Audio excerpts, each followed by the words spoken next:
کا مہینہ ہے، قبولیت کا مہینہ ہے۔ قرآن مجید نے رمضان مبارک کے احکامات، روزے کی باتیں جہاں نقل کی ہیں تو ان روزوں کے احکامات کے درمیان کے اندر یہ آیت کریمہ آئی ہے جو میں نے اس کا کچھ حصہ آپ حضرات کے سامنے پڑھا ہے۔ بات روزوں کی ہو رہی ہے، بات رمضان کے احکام کی ہو رہی ہے، لیکن درمیان میں اللہ پاک فرماتے اذا سألک عبادی، اے میرے نبی جب میرا کوئی بندہ آپ سے میرے بارے میں پوچھے۔ اللہ پاک فرما رہے ہیں اپنے نبی محمد صلی اللہ علیہ وسلم کو کہ اے میرے نبی جب میرا کوئی بندہ آپ سے میرے بارے میں پوچھے کہ میرا رب کہاں ہے، میں اس کو ملنا چاہتا ہوں، میں نے صبح سے شام تک بھوک برداشت کی، پیاس برداشت کی، اپنے ہاتھ کا رزق کمایا ہوا حلال میرے گھر میں موجود تھا، میں بھوکا بھی تھا، پیاسا بھی تھا، اکیلا بھی تھا، لیکن پھر بھی میں نے اس کو کھایا نہیں، پیا نہیں۔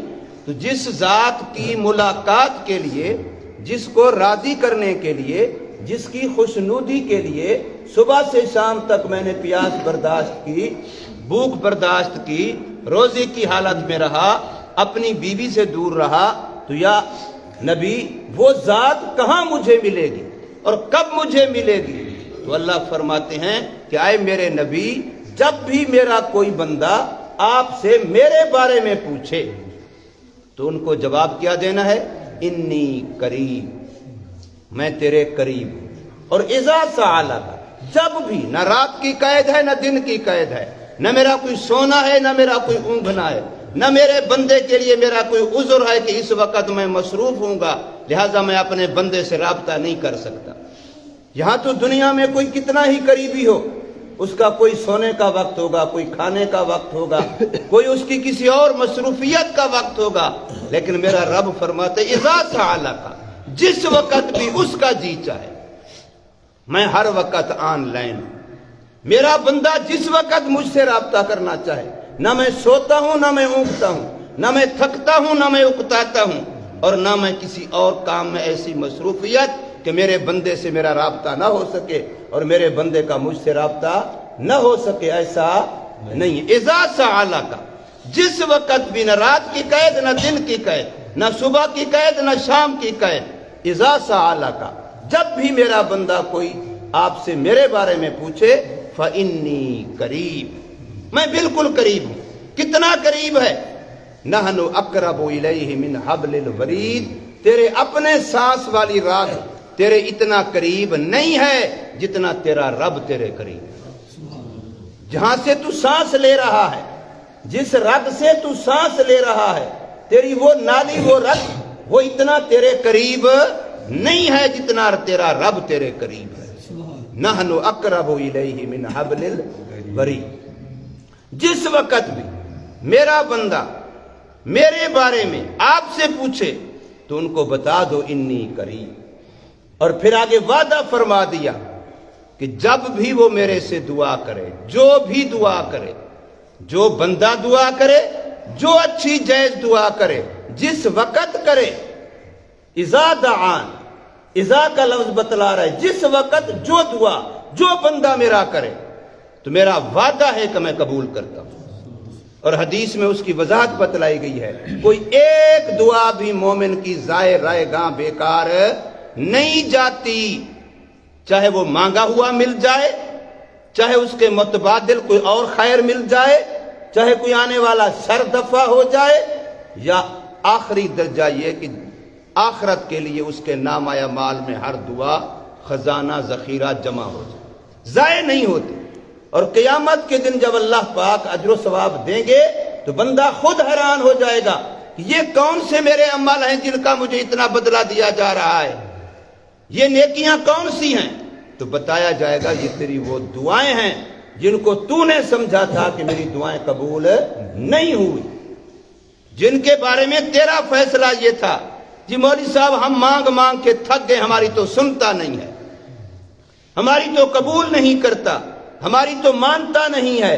ایسی کوئی بات نہیں، فرمایا مومن کی ایک ایک دعا اللہ گن گن کے کہیں گے یہ تو نے مانگا تھا، یہ تیرا اس کا اجر و ثواب ہے. اتنا اجر و ثواب دوں گا کہ میرے بندے تمنا کرنے لگیں گے کاش کہ ہماری دنیا میں کوئی دعا بھی قبول نہ ہوئی ہوتی اور آج ہمیں ان کا اجر و ثواب ملتا.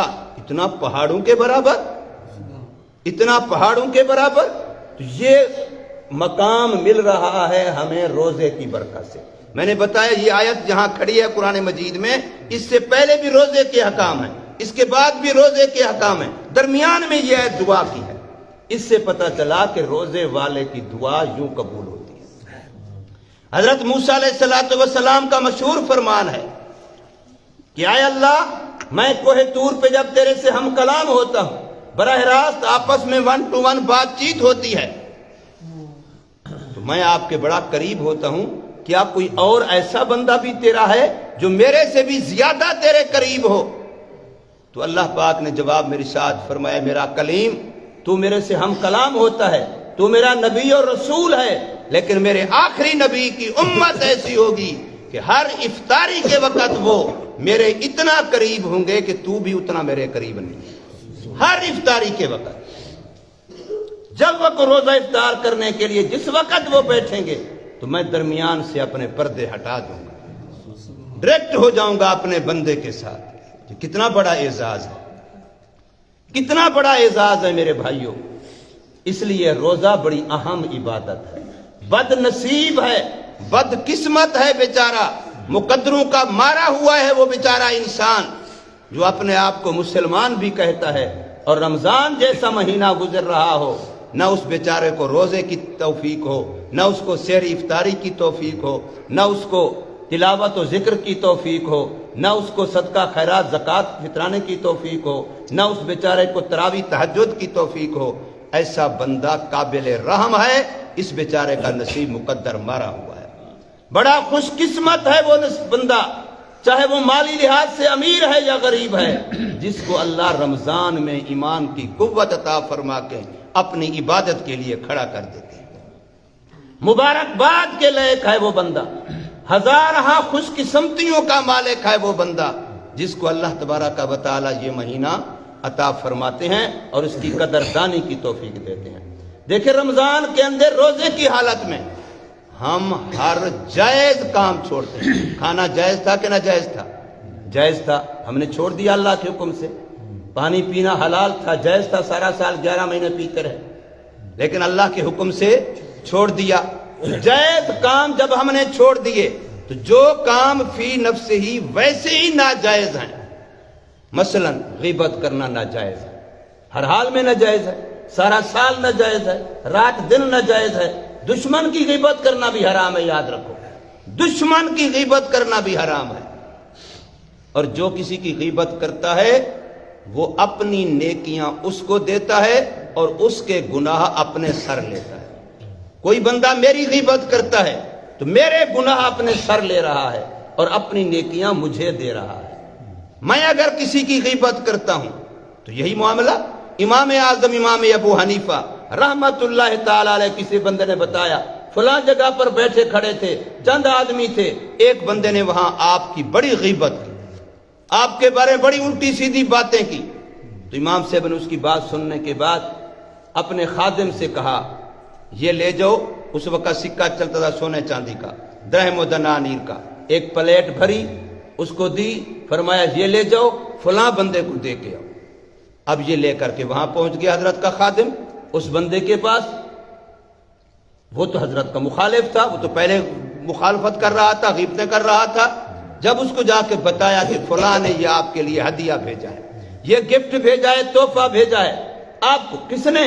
اس فلانے نے. اچھا، میں تو اس کو اچھا نہیں سمجھتا، میں تو اس کے بارے میں یوں کہتا ہوں، اس نے کیوں بھیجا؟ فرمایا اسی لیے بھیجا ہے، اس کو پتا چلا کہ آپ غیبت کرتے ہیں. فرمایا وہ میرا محسن ہے کہ وہ میرے گناہ لے رہا ہے، اپنی نیکیاں دے رہا ہے، اس سے بڑا احسان اور کیا کرے گا، اس لیے میں اس کو یہ ہدیہ بھیج رہا ہوں. اب بظاہر ہم دشمنی کر رہے ہوتے ہیں لیکن ہم اس کی خیر کر رہے ہوتے ہیں، اپنی دشمنی کر رہے ہوتے ہیں. جب ہم غیبت کر رہے ہیں تو رسول اللہ صلی اللہ علیہ وسلم فرمایا اپنی امت کے بارے میں، من لم یدع قول الزور والعمل به فلیس للہ حاجۃ بأن يدع طعامه وشرابه، میرا امتی اگر تو روزے کی حالت میں غیبت نہیں چھوڑ سکتا تو پھر تیرے بھوکے پیاسے رہنے کی مجھے کوئی ضرورت نہیں ہے۔ کھانا تو نے چھوڑا میرے کہنے پر، پینا تو نے چھوڑ دیا میرے کہنے پر، روزہ رکھ لیا، لیکن اپنی آنکھ کو نہیں روکا غلط دیکھنے سے، زبان کو نہیں روکا غلط بولنے سے، تو پھر تیرے ایسے روزے کی اللہ کو ضرورت نہیں ہے۔ اس لیے روزہ یہ کورس کا مہینہ ہے، کورس کرایا جا رہا ہے گناہوں کو چھوڑنے کا۔ رمضان یہ 30 دن کا 29 دن کا عملی طور پر پریکٹیکل طور پر کورس کرایا جا رہا ہے۔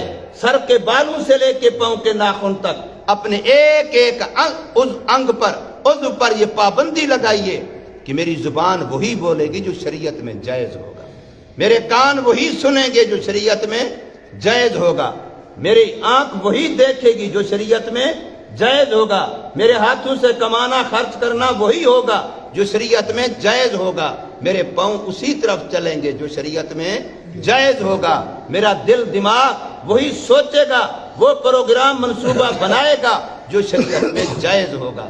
یہ کورس کرایا جا رہا ہے، اس کورس کے لیے بھوکا رکھا جاتا ہے، اس کورس کے لیے پیاسا رکھا جاتا ہے۔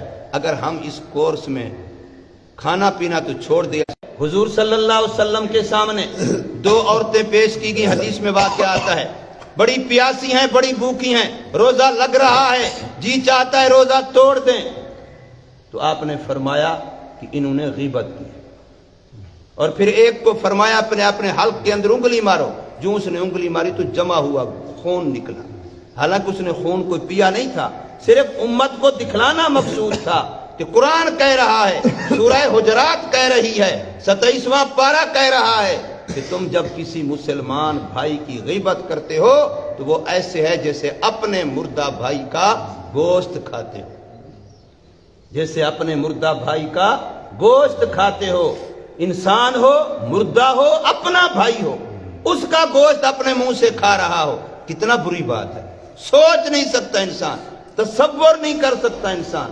تو پھر روزے کی حالت میں اگر ہم لوگ اپنے اوپر کنٹرول نہیں کر سکتے تو پھر ہم ناکام ہو جائیں گے۔